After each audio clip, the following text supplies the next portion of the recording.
The definition of art is always changing. Some would even go so far as to say there is no absolute definition of the term art. Mediums that artists use to make works are also being applied in new processes and applications. In the contemporary era of art history, modern society currently experiences many materials, objects, and phenomena that are not usually associated with art make up many of the contemporary artworks. This includes computer technology like 3D models, drawing software, drawing tablets, video editing programs, and so on. As more artists are utilizing this computer technology to make art, surely more art students are learning to do so in studio art programs. However, this is only partially true. Currently, our education does not teach digital art making skills. This is an issue because both modern and future art students need to know how to use digital mediums to work within many industries, promote their works, and complete projects. This research project serves to list and explain the reasons our educators should incorporate digital art making skills in all studio art courses. Because the reasons involve data, processes, and methods found in other disciplines not usually related to the fine arts, as well as digital art being related to phenomena other disciplines, digital art is an interdisciplinary phenomena that necessitates both an empirical and qualitative approach to discussing this issue. Other related topics to this problem in our education will be covered in this research project. Despite many of the same fundamentals and skills from traditional mediums also applying to digital versions of the same medium, studio art courses do not teach these applications of fundamentals and skills toward digital mediums. The effects both the digital economy and the sharing economy have on artists and the gallery system, and whether our educators should incorporate other skills within studio art curriculum not commonly associated with art making, such as social media management, entrepreneurship, computer programming, and web development in order to teach digital art. Before explaining the reasons for our educators teaching digital art, a definition for digital art has to be provided. Vincent defines digital art as art that is created on the computer. Hence, digital art encompasses other disciplines like computer science. Drawings, paintings, and even sculptures can be made using computer hardware and coding. Here are some examples of digital works. Aspen Hotel is a digital animation series created by Vivian Madrano. Digital Grotesque are 3D printed works of architecture that are made of sandstone, and these structures were entirely designed by algorithms. And Oil God by Alexander Kuskov is a 3D render of a bust. Computers are not usually found within art studios, nor are artists associated with computer technology. Digital mediums change this. However, drawing on a drawing tablet is not that different from drawing on paper or painting on a canvas. In fact, many terms used to label features of drawing, painting software come from their corresponding physical mediums. The canvas on a painting software acts the same way a blank canvas does for a painter. Brushes are tools that allow different applications of color and line on the digital canvas, watercolor paper, wooden canvases, and woodworks. And digital layers function like layers of oil paint. Sculpture is also done electronically through 3D modeling software and 3D printing. Measurements must be taken either in pixels or in physical metrics.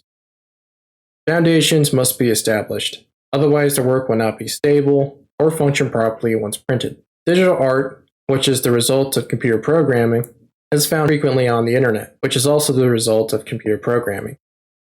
Specific sites on the internet where digital art is usually uploaded, archived, shared, and viewed are DeviantArt, Newgrounds, Tumblr, Instagram, Twitter. These sites are labeled as social media platforms. Digital art is still considered as art. Then why are digital artworks not commonly found in art museums? Faye presents some reasons in the video Art in the Age of Instagram after she visited James Turrell's exhibition. She states that, "I can tell you that the reproduction of the actual work of art does no justice to the actual experience when are actually in the museum." Turrell himself asked viewers to not take pictures inside the museum, as doing so would diminish the work's effect on the viewers. Faye goes on to reference art critic Walter Benjamin's view on the mechanical reproduction of art, which he explained that making copies of art, even photos of art, would reduce the artwork's artistic value, and this view is shared among museum curators and galleries, mostly for the artwork's economic value. The gallery system, or art museums, was the ultimate location for many artworks to be exhibited. Yet, due to technological, cultural, and economic global changes, the gallery system is evolving to virtual museums in order to compete with the mechanical reproduction and sharing of art. These virtual museums are located on museum websites, and they allow people to simulate the experience of being in the galleries and to view the artworks as if they were doing so in person. Ever since the Renaissance era of art history, institutions and academies dictated the taste and merit of the fine arts. These institutions determined which artists' works were exhibited using their own standards. During the modernism era of art history, the Industrial Revolution brought machines like the camera into existence, which replaced the roles of most artists. Simply put, the camera would capture the world visually through photos much more accurately, faster, and eventually cheaper than artists could. Artists, not being able to compete with the technological shifts, redefined the definition of art and thus made works that were much more abstract. The curators and art institutions favored and promoted these movements of art, much like in the Renaissance era. However, when the postmodern era of art history occurred between the early and late hundreds, artists not only challenged the meaning of art, but also the role of galleries in the fine arts. This was due to the development of the postmodern art theory, which is a theory that is made up of multiple parts. Postmodernism is distinguished by a questioning of the master narratives that were embraced during the modern period, the most important being the notion that all progress, especially technological, is positive. By rejecting such narratives, postmodernists reject the idea that knowledge or history can be encompassed in totalizing theories, embracing instead the local, contingent, and the temporary. Other narratives rejected by postmodernists include the idea of artistic development as goal-oriented, the notion that only men are artistic geniuses, and a colonialist assumption that non-white races are inferior. Thus, feminist minority art that challenge canonical ways of thinking are often included under the rubric of postmodernism or seen as representations of it. Postmodernism overturned the idea that there was one inherent meaning to a work of art or that this meaning was determined by the artist at the time of creation. Instead, the viewer became an important determiner of meaning, even allowed by some artists to participate in the work, as in the case of some performance pieces. Other artists went further by creating works that required viewer intervention to create and/or complete the work. The Dada ready-made had a marked influence on postmodernism and its questioning of authenticity and originality. Combined with the notion of appropriation, postmodernism often took the undermining of originality to the point of copyright infringement, even in the use of photographs with little or no alteration to the original. The idea of breaking down distinctions between high and low art, particularly with the incorporation of elements of popular culture, was also a key element of postmodernism that had its roots in the late 19th and early 20th centuries in the work of Edgar Degas, for example, who painted on fans, and later in Cubism, where Pablo Picasso often included the lyrics of popular songs on his canvases. This idea that all visual culture is not only equally valid, but that it can also be appreciated and enjoyed without any aesthetic training undermines notions of value and artistic worth, much like the use of ready-mades. Many aspects of postmodern art theory are still put into practice by modern artists today. The contemporary era of art history we are experiencing currently reflects many of these same aspects, especially in digital art. Because social issues and unethical acts are recorded on electronic devices, uploaded onto the internet, and discussed online by people all over the world through sites like Twitter and Reddit, digital art has been one of the most common mediums artists use to make activist or protest art. Much of the digital art is completed through collaborated efforts, sometimes even with the help of patrons, crowdfunding backers, and fans of the artists and development teams. This is possible thanks to software being so accessible on many different devices and operating systems.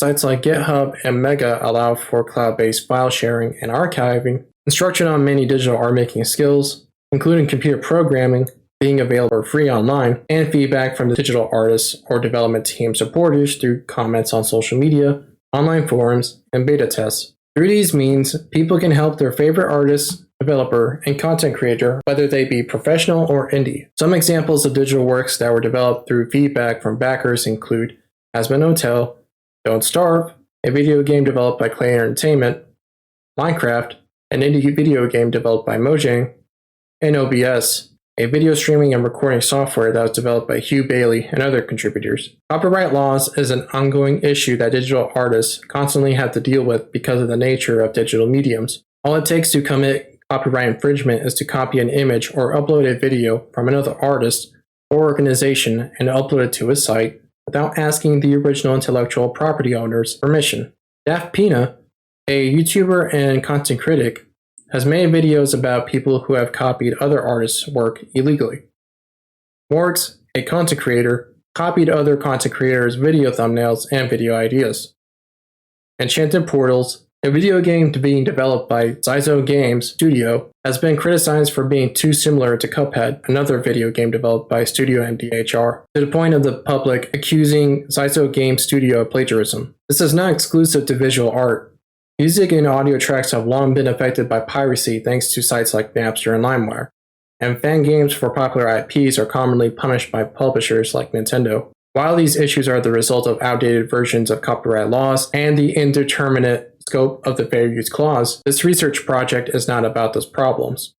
However, art educators do have a responsibility to educate art students on copyright laws and the Fair Use Clause, as even artworks made with physical mediums are not exempt from the legal aspects of intellectual property. Returning to the art institution's role in the fine arts, postmodern art theory states that all visual media and art, especially when they come from pop culture, contain artistic merit. This has resulted in many artists using digital mediums, intellectual property from entertainment industries, and even memes, or comedic digital works, to make art.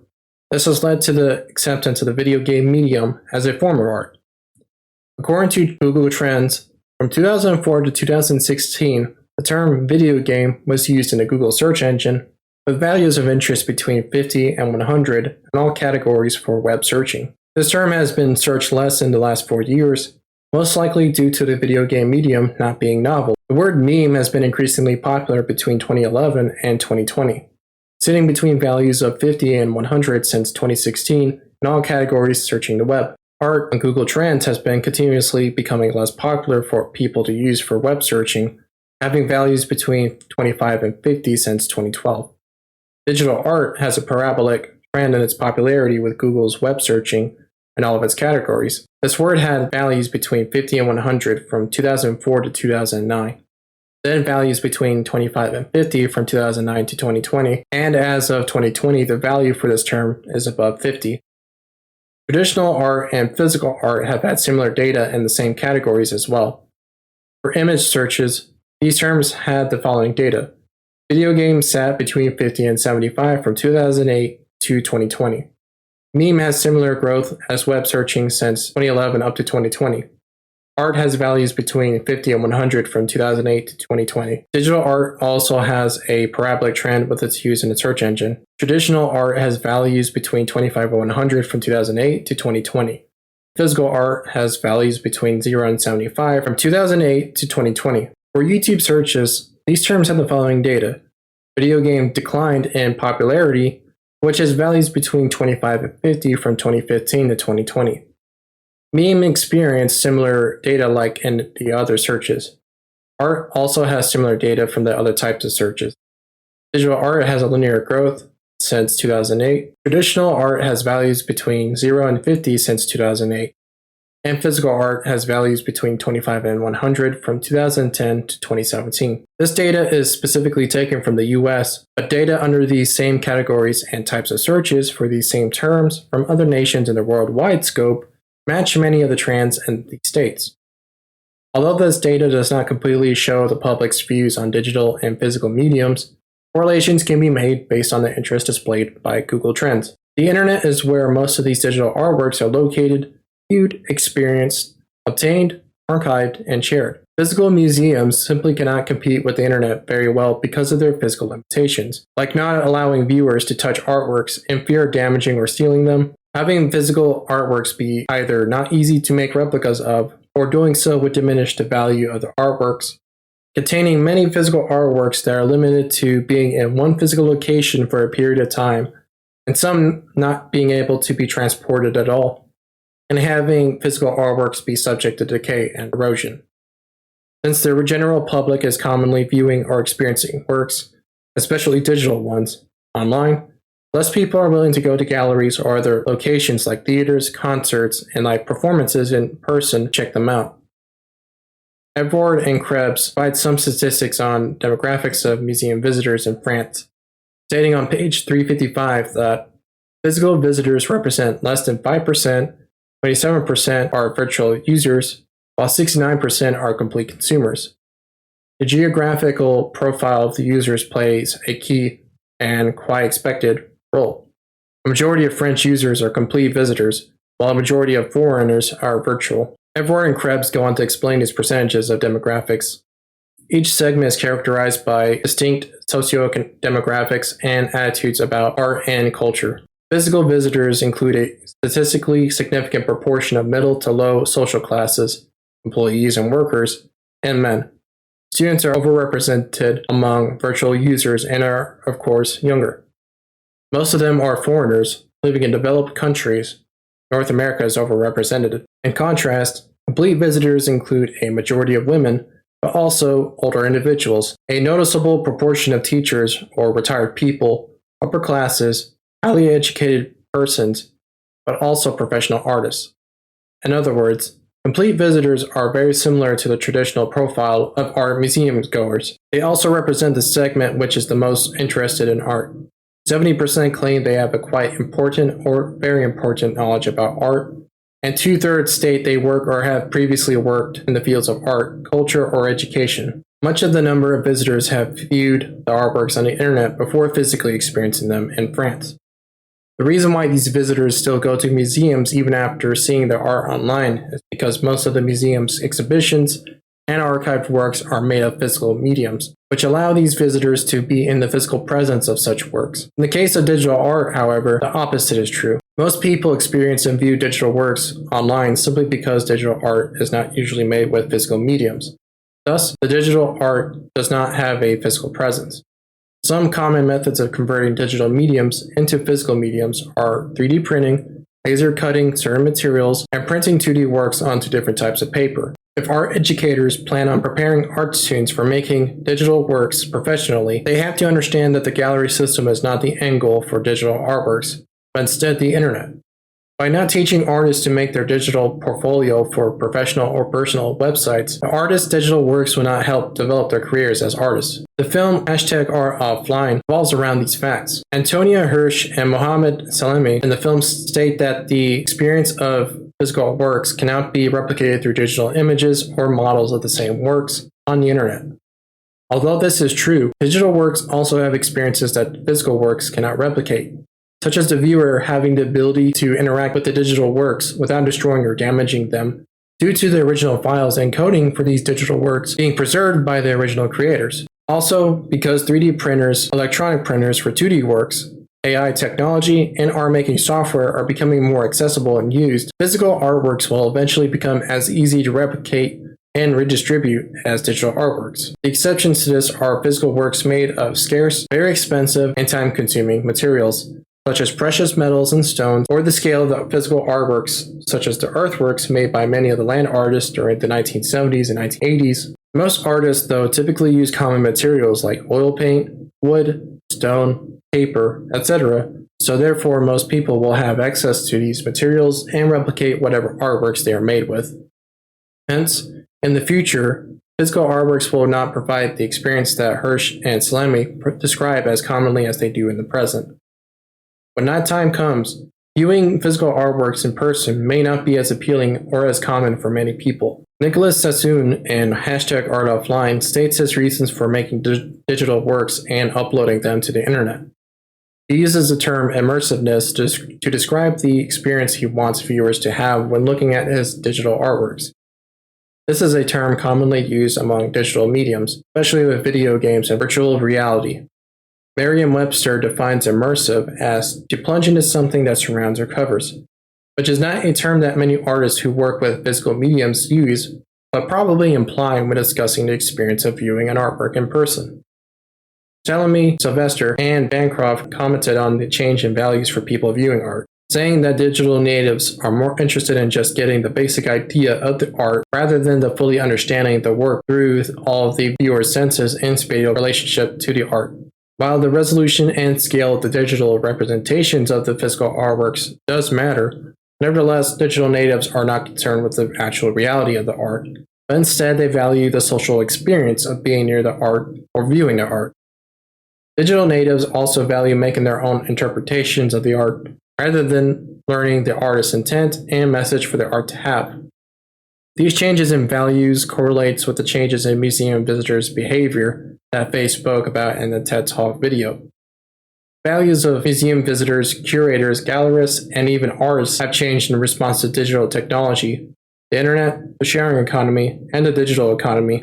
Then art educators need to reflect these new values in their curriculum if they want their art students to succeed as artists. The limitations and changes listed earlier have caused many art galleries to construct virtual tours of their exhibitions. Art galleries also frequently post information on artists and works they curate on their own websites. Despite this, social media platforms contain more digital artworks than the art galleries' websites. These platforms are where many digital artists' works are shared and uploaded to, which allows these social media sites to determine which artists, content creators, and organizations get their work promoted and monetized. Digital artists receive funding and revenue from their works differently than physical artworks. The most common ways digital artists are compensated for their art are donations from fans and monetization on social media platforms. The more views, subscribers, followers, likes, dislikes, etc. a digital artwork gets, the more the work gets promoted by the social media site's algorithms.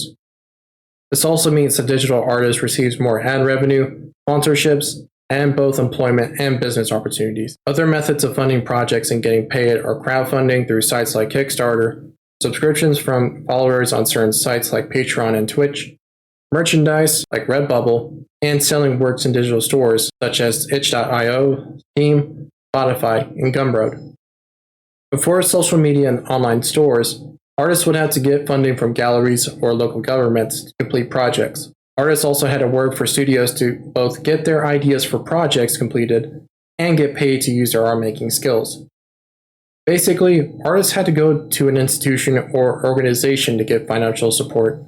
And even when they got it, they would have to travel to those institutions and organizations, sometimes overseas.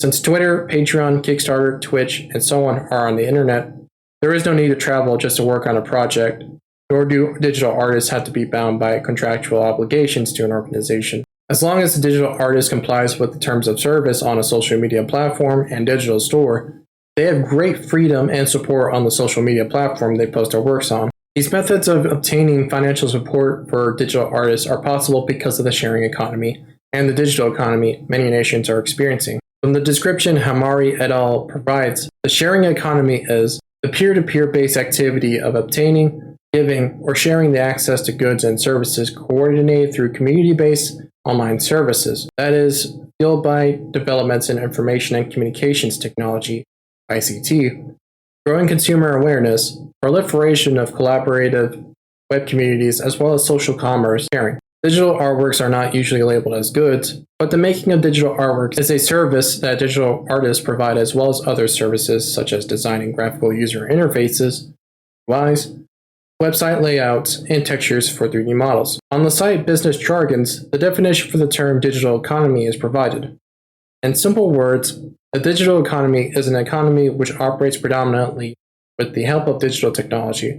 It implies a global network of economic activities, processes, transactions, and interactions among people, businesses, devices, etc., which is supported by information and communication technology, ICT. In this, the maximum number of business transactions are concluded with the help of digital media, internet, or World Wide Web. Much of the digital media that currently exists was made by digital artists. Many of these digital artists have also contributed to the digital economy through selling merchandise, promoting products for companies, developing projects along with other experts like game developers, and marketing on social media. The gallery system that has dictated which artists are represented in academia and the art market is now influenced by these two economies. Haley states how digital artists now have their own art market that specifically involves digital works and digital mediums. Limited edition digital art pieces stored on computer files are uploaded by artists wanting to sell their digital work online, tokenizing each piece, and if sold, receiving 60% of the proceeds. Art is saved using blockchain and IPFS, interplanetary file system, to confirm attribution of the artist who created the piece and ensure ownership. Collectors purchasing digital art own the pieces securely through Ethereum cryptography, while also having the option to sell or trade the piece when art demand is high. If a piece is sold or traded, artists still have authorship attribution on each piece, making sure all credit ultimately goes back to them. This method of buying and selling digital art happens on Rare, a blockchain-powered digital art marketplace. With an alternative to the traditional gallery system, digital artists have an incentive to continue their work, and other artists now have an incentive to learn to make digital art without concern for curators not being interested in digital mediums. The concern for digital artworks being reproducible has been one of the reasons for the gallery system resisting to use digital mediums of exhibiting art. Now, this concern is less poignant due to blockchains. As stated earlier, digital artists participate in both economies by providing digital art making services and making content on social media. They do this for the purpose of promoting themselves or to promote products from other businesses. Digital artists do not need to make tangible objects to sell to consumers in order to start a business because they can make intellectual property. The content that digital artists make has also contributed to the sharing economy in several ways. The simple act of making copyright-free and royalty-free music, video clips, sprites, textures, 3D models, and so on allows other digital artists to use these things in their own projects like animations, video games, and apps. Using an open source license allows drawing and sculpting software to be accessible to anyone, especially for users outside of the original programmer's location. The works that digital artists make commonly result in their followers forming online communities that frequently discuss such works and collaborate on projects related to them. Many industries have incorporated digital technology to produce and promote their products, especially IPs. Animators, concept artists, UI designers, etc. frequently use this digital technology to develop things like animations, pixel art, and UIs on social media sites. In fact, Disney has been using computer animation software since the early 1990s thanks to the Computer Animation Production System, or CAPS. Digital artists also work in industries that involve them making mobile apps, using photo editing software, conduct marketing on streaming platforms, and so on. Normally, artists are viewed as martyrs for their craft due to their works not having any value or practical function to most people. Starving artists is still a cliche that many people that do not know much about art history or art theories assume when they think of artists in general. Most digital artists, ironically, are entrepreneurs that provide different types of IPs for consumers. Some of them are animations, video games, videos, podcasts, and software. There are other types digital artists sell: music tracks, sound effects, photos, pinups, thumbnail illustrations for videos, streams, films, character designs, and 3D printed sculptures. As stated earlier, digital artists offer services like making GUIs, designing websites, and drawing texture files to be used in video games. Other services include taking commissions to draw characters, both copyrighted and original ones, editing videos for content creators, teaching online about different subjects like animating, cooking, and programming, and advertising products and services for other companies. Although some digital artists hire social media managers, advertisers, and marketers, most have to promote their own goods and services by themselves. They commonly do this by making or hosting their own websites. These websites are also where these digital artists upload their works and conduct their selling of products and services.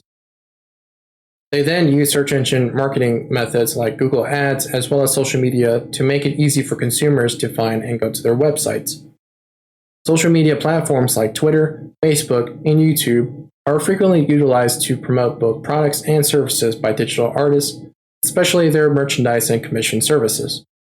On pinned tweets, Facebook profiles, and the description of YouTube videos, links to their websites can be found.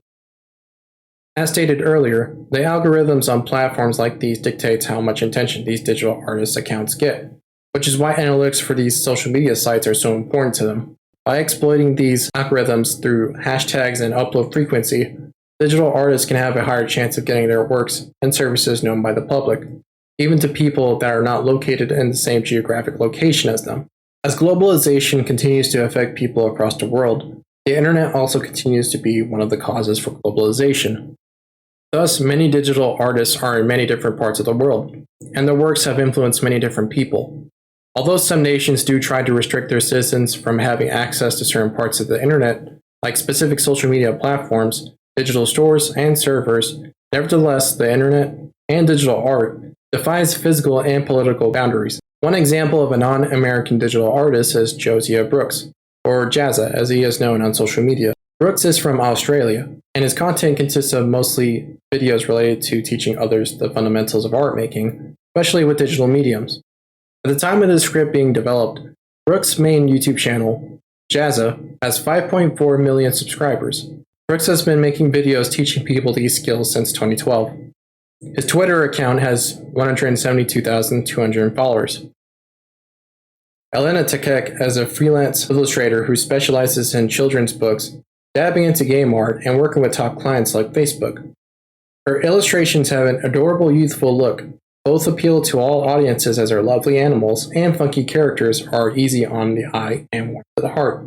Tekek is Ukrainian, and she currently has 32,500 followers on Instagram. Kazia MS is a South African digital illustrator and animator.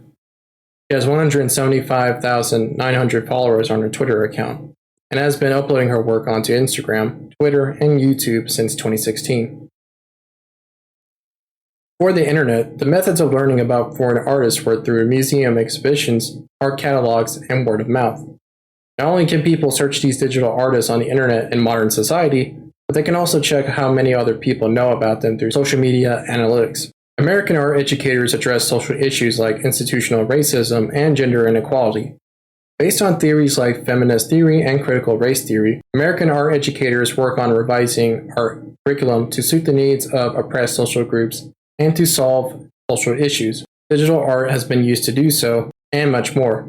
One example is Rebecca Cohen's Free Brie. Buffington states that Free Brie was made to document and portray Brie Newsom removing the Confederate flag from the South Carolina state capitol grounds. The removal of the Confederate flag was considered a performance work, which has the limitation of not being archived for further study. With smartphones, video recording apps, and Wi-Fi, the viewers watching Newsom could record the performance and upload the recording to the internet for sharing with others and for preserving the performance. Using digital technology and digital art allows both artists and viewers to immediately enhance physical artworks or remove limitations from them. Digital art has also had effects on people in other ways besides the artistic one. An example of a digital work affecting other parts of society, like the economy of a nation, is the Gangnam Style music video. First, although we obtained mixed results for AR and CAR, the overall results suggested that some forms in the recreation and culture and digital content sectors received positive effects. That is, the market reaction extended beyond the stock price of the singer's agency. On average, the Guinness World Records designation as the most liked video and the second place ranking on the Billboard chart were interpreted as good news for the sectors related to performing arts production and distribution, with shareholders expecting positive effects on such sectors. Second, with regard to the announcement of Gangnam Style being the first YouTube video with 1 billion views, we found a positive response in the IT sectors forming the foundation of the online and mobile distribution of digital content. While digital art, like physical art, does not solve economic crises, it does affect economic, political, and social aspects of nations across the world. Currently, studio art courses still teach the fundamentals and elements of art making, which is important for learning to make digital art. However, digital drawing, digital painting, and 3D modeling are never brought up in most of these courses. Once art students complete the beginner and intermediate studio art courses, The art instructors usually allow them to make whatever they want. Unfortunately, many art educators know little to nothing on using digital mediums. So even when art students can make digital art, they cannot go to their art instructors for advice or help. Digital works that are referenced in both studio art and art history courses are typically either films about performance works or films of art-making processes. Video games are not even mentioned at all, despite the medium existing during the same era that postmodern art theory was developed. Line, shape, form, space, texture, value, and color exist in drawing, photo editing, video editing, and 3D modeling software. Layers, the color wheel, line-making tools, grids, measurements, gradients, and so on are applied to digital and physical drawings. Internal structures to make foundations, additive, subtractive methods of sculpting, and spatial proximity to other objects or locations are shared between 3D modeling and traditional sculpting. Despite these same concepts and skills being transferable between physical and digital mediums, art instructors show little to no interest in digital mediums and digital art making. Because studio art courses do not teach digital art making, students must enroll in the new media program in order to be educated on digital art. The irony of the label new media for a program that specifically teaches digital art making continues to grow as time goes on. These virtual mediums are becoming less new, and the label only highlights the artificial dichotomy that art education has in its own curriculum. Not only that, but this dichotomy also displays the resistance art educators have toward art becoming part of other disciplines they criticize. Because of this resistance, many art students have to learn digital art making through third-party sources, books, videos, and drawing tutorials online. While the internet, the location of most digital works exhibited and archived, contains much information on digital art, art students should not have to learn applications of their skills with computer devices and software outside their studio art courses. Art educators can simply take the students to computer labs and workshops to apply the fundamentals of art making to drawing software, 3D printers, and laser cutters. Art educators focus on reforming society and solving social issues. They neglect to use modern forms of activism and tools to do so. They also fail to understand just how interdisciplinary art has become, which has caused studio art curriculum to reflect this lack of understanding. The purpose of this research project was to persuade art educators to reevaluate their own lesson plans and to inform them of the reasons to do so. If art educators become open to transforming their methods of teaching and are willing to learn from other disciplines, even positivistic and empirical ones, then this research project served its purpose. Hopefully, art students in the future, even ones that do not have any interest in digital art, will be better trained to develop a career in the information age. The development of this research project has had problems, and thus it contains flaws. Even in the year 2020, not much information about the topics discussed in this research project exists. Research on social media and digital art is very lacking, possibly due to these mediums and sites being relatively new. Information on industries that artists commonly work in is limited to economic disciplines, while no such information is gathered in art education. This might be because art educators teach art students to either become teachers themselves or submit their art to galleries. Submitting art to the gallery system incentivizes art students to make non-digital artworks, since physical mediums are still valued by galleries. Despite the increasing number of art graduates working in industries, art education does not reflect this pattern in studio art curriculums or in art history curriculums. Not much research on digital art can be found within the computer science discipline, despite such digital mediums and the internet existing because of this discipline's development. Although analytics and general quantitative data are so valued by both the public and researchers alike, such data is not commonly shared by institutions, corporations, and studios. This quantitative data, especially demographic data on art students in new media programs and other studio art programs, being inaccessible causes this research project to contain more qualitative data than empirical data. Articles and videos about the internet, digital art making technology, and websites frequently become outdated or obsolete because of the rate at which research is developed and data is gathered by all disciplines. The limited amount and types of information gathered for this research question are not the only flaws with this research project. Further research on subjects related to this research question could be done in the future. Although digital art is often criticized for being easily copied and redistributed, Physical art mediums and works are also becoming easier to make copies of thanks to 3D printing, AI technology, and 3D modeling software continuing to improve and becoming more accessible to the general public. Soon, the same criticism will apply to traditional artworks. This possibility can be discussed in a later article. More data considering the impact digital art has on cultures could be analyzed. Connection between business and art existing due to the sharing economy and the digital economy has yet to be elaborated, not just in the context of the 1980s art market, but also within the 2010s. Artificial intelligence and automation will affect the fine arts, but the extent to which they will do so remains to be studied. Not only will art be made with AI technology, but the education system might also use AI to help educators teach and students to learn. This implementation of AI in education should be explored.